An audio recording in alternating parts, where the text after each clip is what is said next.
ऐसा बाप नहीं चाहिए। एक बड़े शहर में रतनलाल अपनी बेटी संध्या और छोटे बेटे कुणाल के साथ रहता है। रतनलाल बहुत गरीब है और शराबी किस्म का आदमी है। वो रिक्शा चलाकर अपना जीवन यापन कर रहा है। रतनलाल एक अधेड़ उम्र के आदमी योगेश्वर को कभी कभी अपनी रिक्शा से मार्केट या मंदिर छोड़ता है और कभी कभी बाजार से उसका सामान भी ले आता है। एक दिन रतनलाल योगेश्वर से कहता है, साहब, आपके पास गाड़ी है, फिर भी आप कभी कभी रिक्शा से क्यों जाते हो? इन शहर की गलियों को आराम से देखना मुझे बहुत पसंद है। ठीक है साहब, मैं चलता हूँ, कल फिर आऊँगा। अरे रतनलाल, रुको तो। मैंने सुना है कि तुम अपनी बेटी को कुछ पैसों के बदले किसी को दे रहे हो। अभी किसी को बेचे नहीं तो क्या करे साहब। एक छोटा बेटा है, उसको पढ़ाना भी है, उसकी देखभाल भी करनी है, और अगर मैं बेटी को घर में रखूंगा तो उसकी शादी कैसे करूंगा साहब। तुमको कितने पैसे मिल रहे हैं? अब 50,000 साहब। देखो, मैं तुमको पूरे 20 लाख रुपए देता हूँ। तुम अपनी बेटी संध्या को मुझे दे दो। हैं? 20 लाख? धन्यवाद साहब, धन्यवाद। मैं कल ही उसे आपके पास छोड़ जाऊंगा साहब।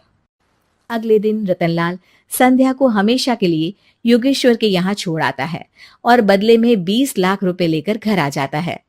रतनलाल जिंदगी में पहली बार इतने पैसे पाकर बौखला गया। उसने एक अच्छा घर लिया। कुणाल, अब हमें कोई चिंता नहीं है, तो अब अच्छे से पढ़, खूब मन लगाकर पढ़ाई करना। पापा, मुझे पढ़ाई करना अच्छा नहीं लगता। अरे तूने अगर ज्यादा बकवास की ना तो बहुत मारूंगा। कल से तू अच्छे स्कूल में जाएगा तो जाएगा, हाँ बस। कुणाल का एडमिशन एक अच्छे स्कूल में हो जाता है, लेकिन आए दिन स्कूल से शिकायत आती ही रहती है। 10 साल बाद एक दिन प्रिंसिपल मैडम रतनलाल को स्कूल में बुलाती है। रतनलाल, आपका बेटा कुणाल बहुत आवारा हो गया है और ये बिल्कुल भी पढ़ाई नहीं करता है, बल्कि उसका दिमाग गलत कामों में जा रहा है। अब मैं उससे बात करूंगा मैडम। ठीक है, आज ये आखिरी मौका है, अगली बार तो मैं उसे स्कूल से ही बाहर निकाल दूंगी। रतनलाल घर आ जाता है और कुणाल से कहता है, कुणाल बेटा, मैं तुम्हारे ऊपर इतना पैसा लगा रहा हूं, फिर भी तुम स्कूल में सही से क्यों नहीं पढ़ते हो? आप तो रहने ही दीजिए, मैं सब जानता हूं कि ये पैसा कहां से आया है। और वैसे भी अब ये पैसा मेरा है, मेरा जो भी मन होगा मैं करूंगा। आज के बाद मैं कभी स्कूल नहीं जाने वाला। रतनलाल को अपनी बेटी की याद आती है और वो रोने लगता है। 5 साल बाद कुणाल एक दिन एक लड़की को शादी करके घर ले आता है। पिताजी, ये मेरी पत्नी है स्वीटी। तुमने शादी कर ली? हाँ, शादी कर ली मैंने, दिखाई नहीं दे रहा। और अब से आप फिर से कमाना शुरू कर दो, बहुत बैठ कर खा लिया।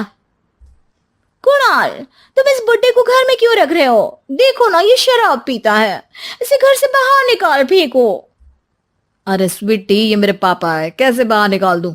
और वैसे भी घर में कोई तो चाहिए ना काम करने वाला, नौकर समझ कर रख लो। इस बुड्ढी को तो घर से बाहर निकाल कर ही रहूंगी मैं कब तक इसके लिए खाना बनाऊंगी। स्वीटी एक दिन घर के बाहर पार्क में अपनी दोस्तों के साथ बैठी होती है। तभी वो रतनलाल को बुलाती है। पिताजी, मेरे कमरे में मैं अपना फोन छोड़ आई हूँ, जरा लाकर तो देना।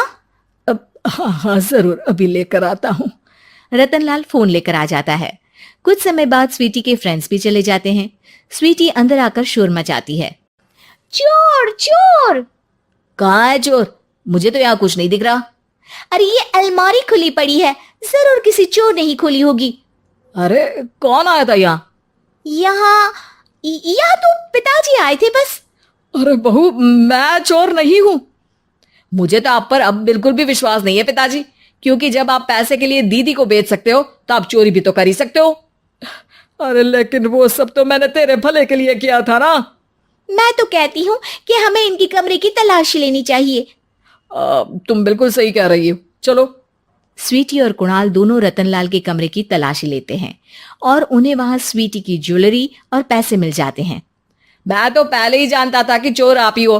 निकल जाओ मेरे घर से और दोबारा अपनी शक्ल मत दिखाना। रतनलाल आंखों में आंसू लिए घर से निकल जाता है। स्वीटी मन ही मन सोचती है, आज तो मेरी प्लानिंग सफल हो गई। जैसा मैं चाहती थी ऐसा ही किया और बड़ी आसानी से उस बुड्ढी को चोरी का इल्जाम लगाकर घर से भगा दिया। रतनलाल की हालत अब ज्यादा खराब हो गई और वो सड़क पर बैठकर भीख मांगकर खाने लगा।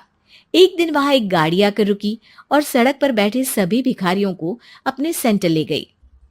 एनजीओ की मालिक संध्या एक एक करके सभी को सुविधा मुहैया कराती है। तभी उसकी नजर रतनलाल पर पड़ती है। पिताजी, संध्या तू? पिताजी आपकी ये हालत कैसे हुई? ये सब मेरे बुरे कर्मों की सजा है जो मुझे मिल रही है। मुझे माफ कर दे बेटी।